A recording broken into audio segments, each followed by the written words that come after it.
Olá, boa tarde! Você está surpreso? A gente resolveu entrar bem no meio da sua tarde para trazer informações preciosas e valorosas sobre a sua saúde. Estou aqui na companhia do Dr. Lair Ribeiro, no canal oficial do Dr. Lair, aqui no YouTube. Doutor, todo mundo esperando seu cumprimento, doutor. Oi, tudo bem? Pois é, estamos aqui surpreendendo, mas agora para frente não vai ser surpresa, porque de vez em quando nós vamos estar fazendo isso, tá bom? Exatamente. O nosso compromisso, né, doutor, apesar da agenda super cheia do doutor, é que a gente esteja aqui ao vivo com você a cada 15 dias no mínimo, né, doutor? É isso aí.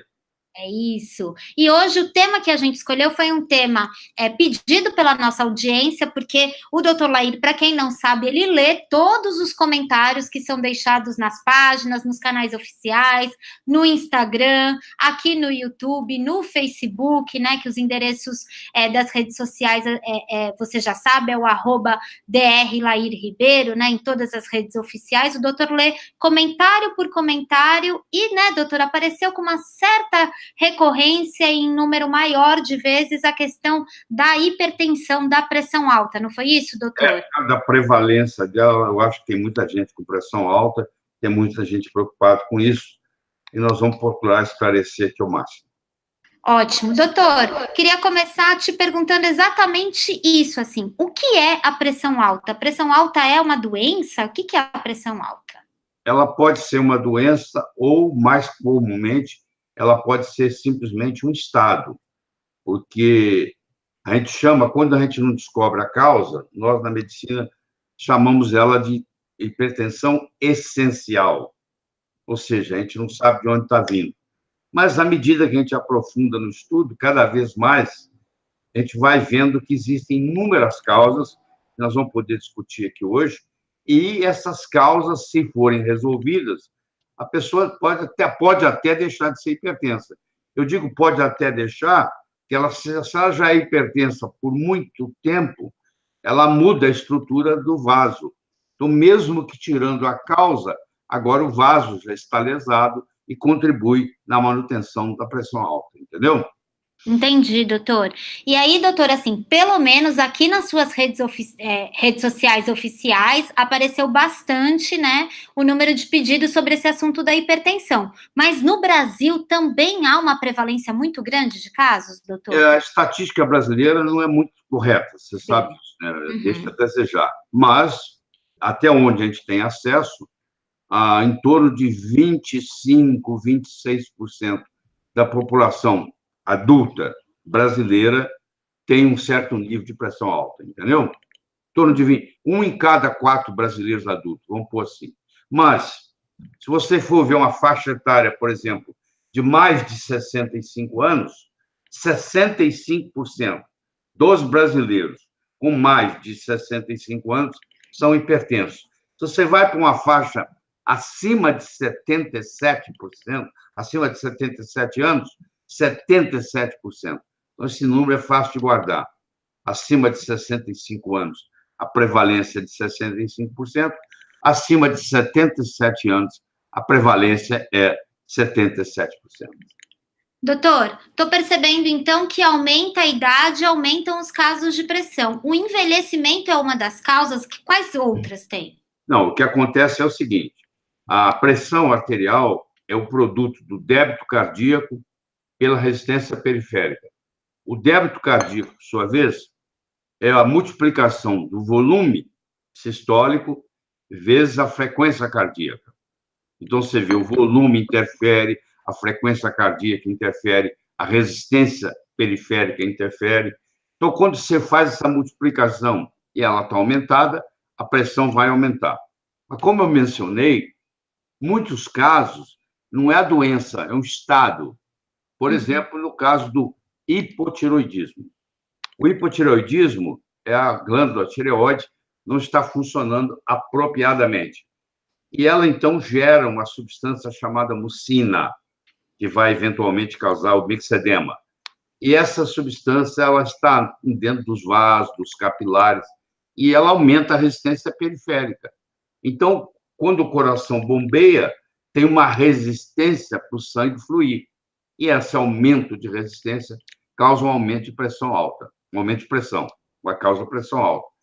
Só que é muito perigoso você tratar uma pressão alta num paciente com hipotiroidismo, porque se a causa é hipotiroidismo, o tratamento para essa pressão alta é tratar o hipotiroidismo. Porque se eu não trato o hipotiroidismo, mas baixo a pressão, eu vou ter uma dificuldade de perfusão do sangue chegar até a periferia. Isso é uma causa. Deixa eu ir para a segunda causa. A segunda causa é a resistência insulínica. É o paciente que é diabético. É muito comum o paciente diabético também ser hipertenso e também ser obeso. Esse paciente diabético que tem a resistência insulínica aumentada, a resistência insulínica faz ter mais insulina. Insulina retém sódio. Sódio retém água. Retenção de água aumenta o volume sanguíneo. Aumenta o volume sanguíneo, aumenta o volume sistólico. Aumenta o volume sistólico, aumenta a pressão. Entendeu? Outra causa interessante e muito comum é a deficiência do magnésio. Nós vamos poder discutir em mais profundidade ainda nessa apresentação. Mas o magnésio é um potente relaxante vascular. E quando eu tenho falta de magnésio, que nós vamos discutir depois, você tem uma constrição dos vasos. E isso aumenta a resistência periférica, isso aumenta a pressão. Se eu tenho uma deficiência de magnésio, tenho pressão alta por isso, e eu trato essa deficiência de magnésio, a tendência é a pressão normalizar. Outra coisa interessante, a pessoa que não toma sol, ela foge do sol totalmente, ela não tem produção adequada de vitamina D3, porque a vitamina D3 é produzida o sol batendo na pele, é quando começa tudo, é o colicalciferol, que vai virar calcidiol no fígado, que vai virar calcitriol nos rins. Mas aí a pessoa tem deficiência, a deficiência da vitamina 3, D3, D de dado, também é uma causa de hipertensão. A outra causa é o aumento do ácido úrico. Então, se eu tiver o ácido úrico demais, esse ácido úrico vai inibir uma molécula muito potente e muito benéfica chamada óxido nítrico, que é o que mantém a vasodilatação das artérias, dos capilares, não tendo óxido nítrico suficiente, porque ele é inibido pelo ácido úrico. Esse paciente também desenvolve, além de desenvolver gota, desenvolve pressão alta. É muito comum o paciente com gota também ter pressão alta. Outra causa são os metais tóxicos. Eu estou contaminado com chumbo, ou estou contaminado com mercúrio, ou estou contaminado com cádmio. Isso também faz vasoconstrição. E último, dessas causas secundárias que a gente chama, é, por exemplo, uma infecção dentária assintomática. A pessoa não sente absolutamente nada, tem um dente com problema, um canal maltratado, tem uma infecção, ela não se manifesta clinicamente, mas ela libera substâncias que vão contribuir para o aumento da pressão. Vocês estão vendo que existem várias causas. É hipotiroidismo, é resistência insulínica, é magnésio, é deficiência de magnésio, deficiência de D3, é excesso de ácido úrico, é a presença de metal tóxico e a infecção assintomática. Tudo isso pode levar. Ou pode haver uma combinação desses fatores também, né? Nada impede da pessoa ter um hipotiroidismo e ter um metal tóxico. Entendeu? Entendi, doutor. E o que ocorre também é que muitas pessoas relatam que mesmo tomando medicamento certinho, elas mantêm os níveis de pressão alterados, né? Nem todo mundo tem a pressão controlada. Eu diria que em torno de 40% dos pacientes sendo tratados ainda deixam a desejar. Tá? Os números não ficam como o médico gostaria que ficasse. E talvez um dos motivos seja esse, doutor, porque essas causas secundárias não são tratadas, doutor? Pode ser sim, as causas. Isso é uma coisa. A outra, que já é bem mais complexa, é o tipo de pressão alta que a pessoa tem. Porque, tirando essas causas aí, vamos falar da hipertensão que a gente chama de essencial. Certo. Foi um mecanismo dentro do corpo que criou. Ele tem 3 tipos diferentes, bem distintos, cujos medicamentos têm que ser diferentes. Você não pode tratar todo mundo igual. Então, por exemplo, você tem o paciente que o problema dele é excesso de volume, então esse vai se dar muito bem, por exemplo, com um diurético ou com bloqueadores de cálcio. Você tem aquele paciente que o sistema renina, angiotensina, aldosterona está ativado, então eu vou mexer nessa cascata, ou eu vou dar um inibidor de renina, ou vou bloquear o receptor da angiotensina 2, ou vou fazer um inibidor da ECA. 45% dos pacientes hipertensos essenciais, o mecanismo de ação é esse. E o terceiro, que é 15% dos pacientes com hipertensão essencial, é a chamada hipertensão neurogênica, que vem da cabeça, do nervoso, do estresse. A pessoa ganha na loteria, fica com a pressão alta. Perde dinheiro, fica com a pressão alta. Então, se a economia está muito boa, a economia está muito ruim, faz mexer na pressão, porque a emoção, de qualquer jeito que seja, ela perturba. Às vezes, uma emoção... Já vi muita gente contar de casos de pessoas que morreram quando descobriram que ganharam na loteria. A alegria é tão grande que mata, entendeu? Porque sobe cortisol, sobem as catecolaminas e etc. Entendi, doutor. E aí precisa de um organismo equilibrado para controlar tudo isso, né, doutor? Isso também é saúde. Sim. Doutor, é isso que faz também que algumas pessoas relataram aqui, que quando elas vão ao médico, a pressão lá no consultório fica elevada, mas quando chega em casa não está tão alta, ou o contrário, isso também, mas principalmente quando vai no médico e a pressão lá dá uma pressão alterada, isso acontece? Isso é o mais comum. Existe caso onde a pressão está normal no médico e está aumentada em casa, mas isso é mais raro. O que você está se referindo é a chamada síndrome do avental, que quando o paciente chega lá e o médico de avental branco, agora já não é branco mais, tem várias cores, mas antigamente era chamado síndrome do avental branco. Isso tem muito a ver com o tempo que o médico dedica ao paciente, se o médico está com muita pressa, isso depende se tem conversa durante a medida da pressão. Quando você está medindo a pressão, você não pode conversar, porque quando você escuta, a pressão baixa. Quando você fala, a pressão sobe. Existe um reflexo. Então, enquanto eu estou falando, a minha pressão sobe um pouquinho. Às vezes, está sendo usado um manguito inadequado, a pessoa é muito obesa, tem um braço muito grosso, e o manguito não é um manguito de coxa, nesse caso tem que ser usado um manguito de coxa. Lá, muitas vezes, no consultório médico, é feita uma medida única, mede uma vez só, e o critério para medir pressão, você tem que medir 3 vezes, jogar a primeira fora, fazer uma média da segunda com a terceira, e, às vezes, o esvaziamento é muito rápido. Então, o médico calculou, deixou correr rápido demais. Também dá erro na medição, entendeu? Então, tem vários fatores que contribuem. Por isso que eu sou a favor de que esse controle de pressão tinha que ser feito em casa. É ensinar o paciente, ensinar ele que aparelho comprar, como é que ele deve medir, quantas vezes por semana, e etc. Entendi, doutor, para que o paciente consiga fazer essa medição em casa, para que ele tenha o número real. E existe alguma dica que a gente pode dar para as pessoas, para elas medirem a pressão em casa, doutor? Primeiro, eu recomendo que ela não meça com esse aparelhinho que põe no punho. Ele não tem a acurácia necessária para fazer o controle. O ideal é o do manguito automático. Quer dizer, a pessoa não precisa entender de nada. O robozinho lá faz tudo, mas tem que ser com manguito. Ela tem que escolher, de preferência, o braço esquerdo, para ela poder manusear mais fácil. Ela tem que tirar a pressão sempre no mesmo braço. Ela tem que fazer isso 2 vezes por semana. Medir 3 vezes. Descartar a primeira medida. Pegar a segunda e a terceira, fazer uma média. E aí faz a média do mês. E aí leva para o médico. No último mês, a minha pressão foi essa.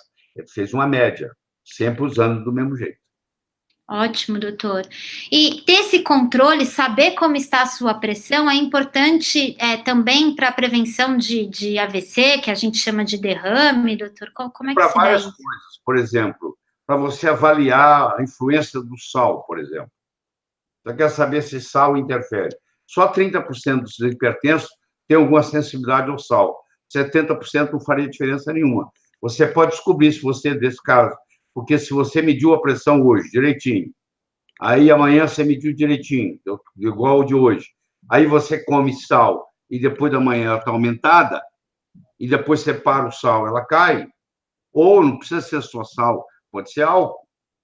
O próprio paciente sabe, se ele tomar uma taça de vinho, isso vai aumentar, baixar a pressão dele. Ou café. Isso que eu ia perguntar. O café muito me interessa, porque eu tomo bastante café, doutor.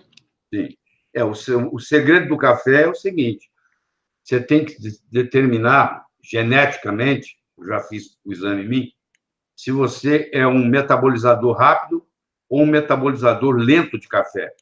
Se você é um metabolizador rápido, você não precisa se preocupar, porque a cafeína vai ficar muito pouco tempo no seu corpo.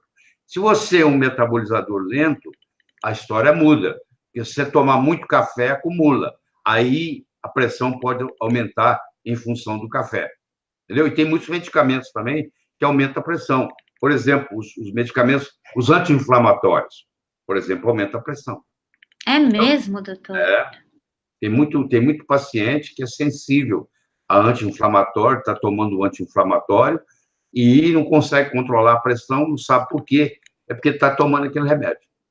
Doutor, mas eu quero voltar só um pouquinho em algo que você falou, porque imediatamente quando o senhor falou, a minha avó já me mandou aqui uma mensagem que ela disse: Doutor Lair disse que só 30% das pessoas são sensíveis ao sal, então o sal não é o causador absoluto da pressão. Doutor, explica para minha avó e para todo mundo.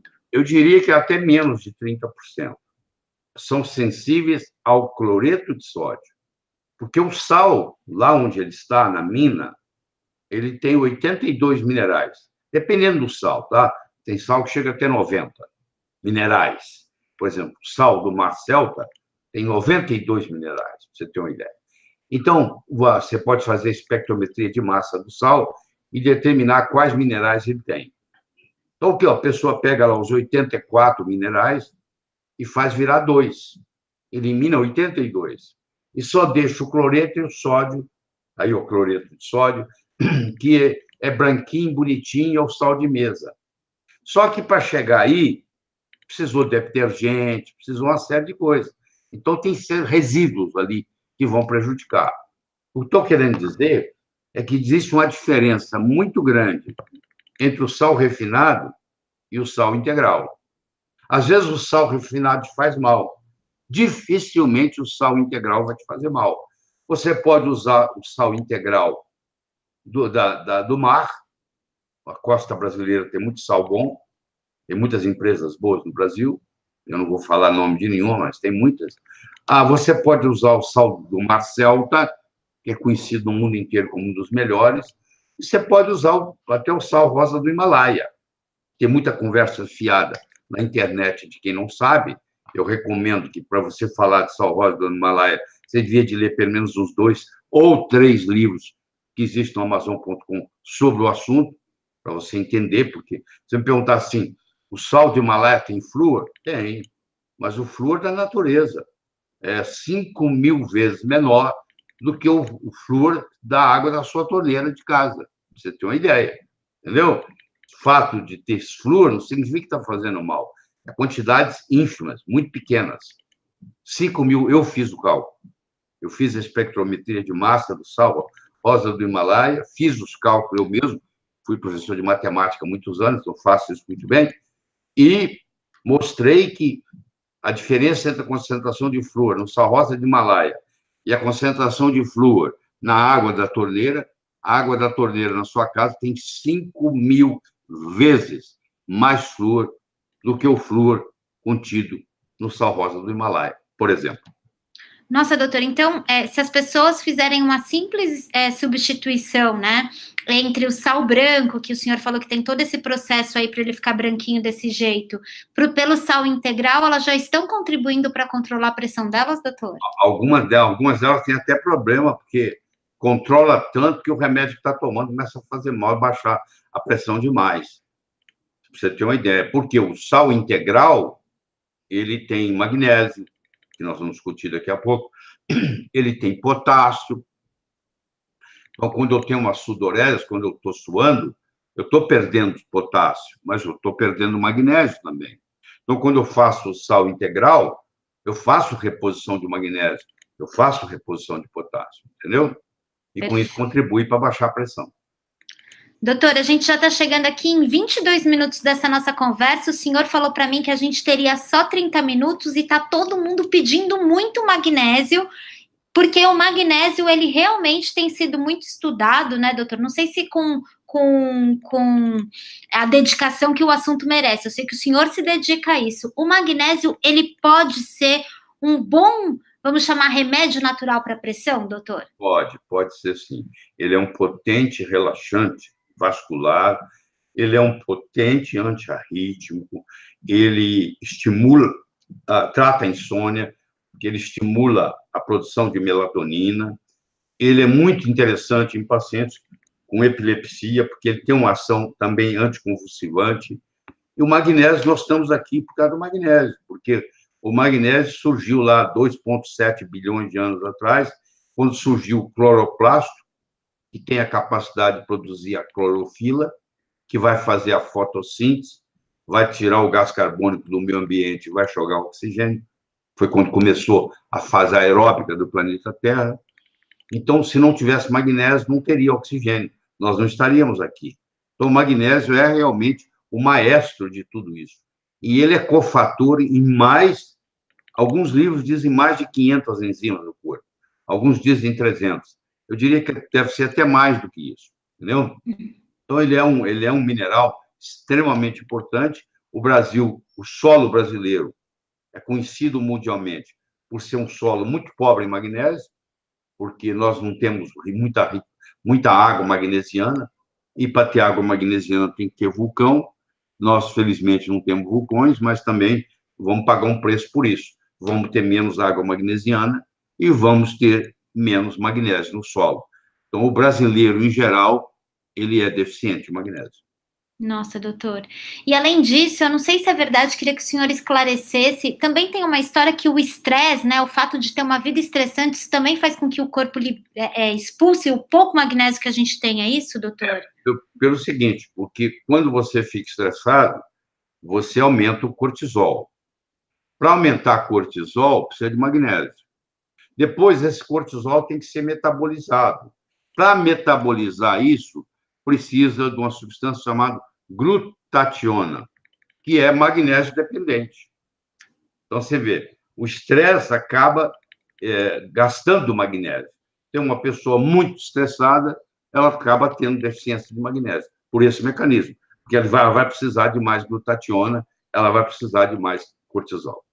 Tá certo, doutor. E, doutor, ainda é muito pouco explicado e difundido por aí a importância do magnésio, né? As pessoas não sabem. O magnésio a gente também perde. Quanto mais idade a gente tem, maior a deficiência, doutor? É o seguinte, nós temos uma reserva de magnésio no osso para atender as necessidades cardíacas. Só que a partir dos 55, 60 anos, essa reserva praticamente esgota. Uma pessoa de mais de 55 anos de idade, se ela faz um esforço muito grande, ela vai num churrasco, e depois do churrasco ela resolve jogar uma pelada no campinho lá da casa onde estão, pode acontecer, como acontece com frequência, morte súbita. Ou a pessoa, não sabe, ela faz sauna todo dia, e a sauna acaba fazendo ela suar, claro, e o suor, ela perde magnésio. Só como ela não repõe, ela vai ficando com deficiência. E aí começa a ter uma coisa chamada disionismo, onde os íons não estão bem equilibrados, porque o magnésio ele é um fator importante na bomba só de potássio, ele é um fator importante na bomba de cálcio, que é magnésio dependente. Então, quando falta o íon magnésio, cria-se no organismo uma coisa chamada disionismo, e que pode levar, eventualmente, até a morte súbita, porque quando você falta muito magnésio, existe uma arritmia, inclusive típica do magnésio, arritmia cardíaca, chamada torsade de point, foi descoberta pelos franceses, e esse torsade de point acaba, muitas vezes, terminando em fibrilação ventricular e morte súbita. Nossa, doutor. Doutor, o senhor aqui explicou de forma rápida, porém eficiente, a relação do magnésio com a insônia. Também tem uma relação entre o magnésio e o diabetes, doutor? Tem pelo seguinte, porque para produzir a insulina e para o transporte da insulina no corpo depende do magnésio. Então, quando eu tenho deficiência de magnésio, eu tenho deficiência na produção de insulina e eu tenho deficiência no transporte da insulina para o lugar onde ela precisa atuar. E isso, claro, prejudica e acaba levando uma resistência insulínica, tá? Acaba causando problema. Doutor, uma outra coisa, se as pessoas ainda não sabem tanto sobre a importância do magnésio, mas o senhor está ajudando aí para que se atentem a isso, da vitamina D3 a gente já tem até um certo coro para isso, né? Mas há também uma importante função do magnésio para a questão da vitamina D3. Existe gente que fica resistente à vitamina D3, doutor? Pois é, o magnésio, ele é um cofator no receptor da vitamina D3. E nos casos escritos na literatura, chamado resistência à vitamina D3, que dá dose e não resolve nada, porque ela não consegue atuar no receptor, na grande maioria é por deficiência de magnésio. Você está vendo que o magnésio não é à toa que ele interfere em mais de 500 reações do corpo. Nós estamos falando de algumas, e tem muitas que nem foi descoberto ainda, entendeu? E todo brasileiro, praticamente, do ponto de vista prático, tem deficiência de magnésio. Tá certo, doutor. Eu queria muito agradecer o seu tempo e dizer para você que está com sabor de quero mais aí do outro lado, é simples, é fácil e é rápido. Aqui na descrição, no link dos comentários, aqui na descrição desse vídeo, você pode acessar o link e ter uma aula completa do Dr. Lair Ribeiro sobre a pressão alta e sobre as melhores fontes naturais de magnésio, como você pode, de uma forma natural, cuidar da sua saúde, da sua pressão. É só você acessar aqui no link da descrição para ter o Dr. Lair perto de você e mais do que isso, além dessa aula completa que o doutor vai te dar para que você esclareça os seus entes queridos e a si próprio e tal, a partir do momento que você recebe essa aula, o Dr. Lair também vai te visitar sempre por e-mail, trazendo os melhores conteúdos de saúde verdadeira, não é isso, doutor? É isso aí, é isso aí. Doutor, muito obrigada mais uma vez por esse nosso programa aqui ao vivo, no meio da tarde, eu acho que é ótimo. Tomei meu café aqui, ouvindo o senhor, já sabendo que ele pode sim causar uma pressão, mas também aprendi sobre o sal integral, então vou dar uma controlada aqui, tá bom, doutor? Até a próxima. Até a próxima, gente. Obrigada, tchau.